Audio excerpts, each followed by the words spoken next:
ગુજરાતનો આવાજ।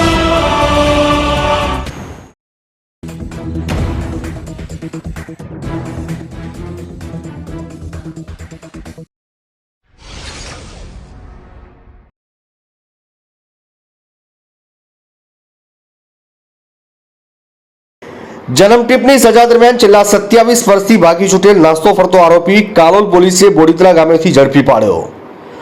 કાલોલ પોલીસ સ્ટેશનના પીઆઈ આરડી ભરવાડને હ્યુમન સોર્સ મારફતે માહિતી મળી હતી કે ગોધરા સેશન્સ કોર્ટમાં ખૂન કેસમાં જન્મટીપની સજા પામેલ અર્જુનસિંહ અંદરસિંહ રાઠોડ રહેઠાણ બોડીતરા તાલુકો કાલોલ, જેઓ અમરેલી સબ જેલમાં સજા ભોગવી રહેલ તે દરમિયાન 1998ના વર્ષમાં સબ જેલમાંથી ભાગી છૂટ્યો હતો। તે બાબતે અમરેલી સિટી પોલીસ સ્ટેશનમાં ગુનો પણ દાખલ કર્યો હતો, જે છેલ્લા 27 વર્ષથી નાસ્તો ફરતો હતો, જે આરોપી હાલમાં તેના ઘરે બોડીતરા ખાતેથી આવેલ છે તેવી ચોક્કસ માહિતીના આધારે કાર્યવાહી કરી છે।